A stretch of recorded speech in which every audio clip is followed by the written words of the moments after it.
पाकिस्तान में पहली बार 10 बड़े डैमों पर काम चल रहा है। अयूब खान के दौर के बाद पहली मर्तबा ऐसा हुआ है कि रिन्यूएबल सोर्स से बिजली बनाने के लिए इतने बड़े पैमाने पर काम हो रहा है। पाकिस्तान में माजी में कभी ऐसा नहीं हुआ। 10 बहुत बड़े डैम्स के ऊपर एक साथ काम चल रहा है, जो एक बहुत बड़ी कामयाबी है। और अगर पाकिस्तान इनको मुकम्मल करता है तो 10 साल के बाद एक मुख्तलिफ पाकिस्तान होगा।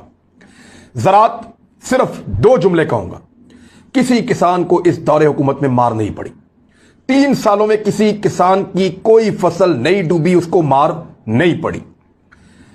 और 10 बिलियन ट्री सुनामी पूरी दुनिया ने एतराफ किया कि पाकिस्तान ने शानदार प्लांटेशन की है। अभी एक रिकॉर्ड भी लगाया गुजरावाला में, 1 मिनट में 50,000 पौधे लगा के।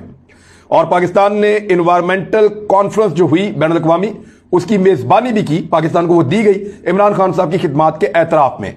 और बहुत सारे इदारों ने, बैनुल अक़वामी इदारों ने कहा कि पाकिस्तान ने शानदार काम किया। इसमें वज़ीर आज़म ने अपने अखराजात आधे कर दिए। कोई सवाब दीदी फंड अपने पास नहीं रखा, यानी अपनी जेब से वो किसी को 1 रुपया भी नहीं दे सकते।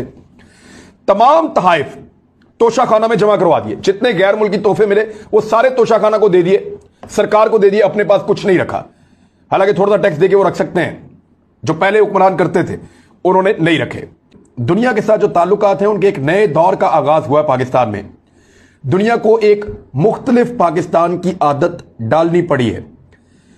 पहले वाला जो पाकिस्तान था वो सिर्फ यस बॉस कहता था, कभी इख्तिलाफ राय की जुर्रत नहीं करता था।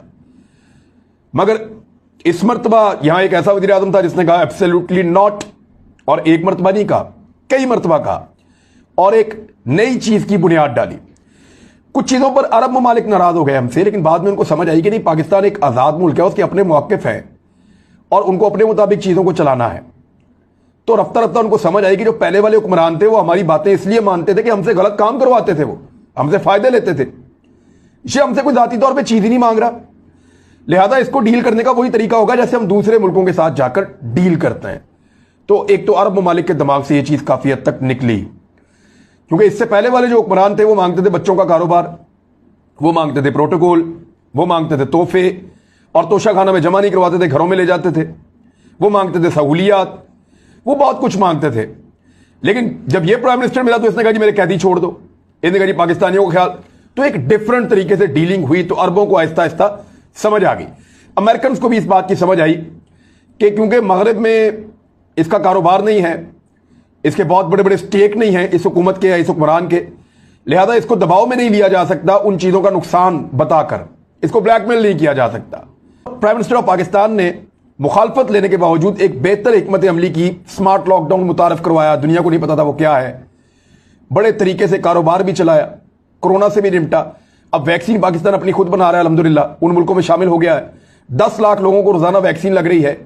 और कोरोना से बचने में पाकिस्तान का जो डाटा आया द इकोनॉमिस्ट की रिपोर्ट के मुताबिक, हांगकांग और न्यूजीलैंड के बाद पाकिस्तान दुनिया का तीसरा सबसे कामयाब मुल्क है जिसने कोरोना से निपटा है। जबकि 50 मुल्कों की लिस्टों में 47वें नंबर पे भारत है, यानी वो सबसे बदतरीन मुल्कों की लिस्ट में तीसरे नंबर पे है, और पाकिस्तान बेहतरीन मुल्कों की लिस्ट में तीसरे नंबर पे है। तो इस तरह पाकिस्तान ने बड़ा शानदार काम किया।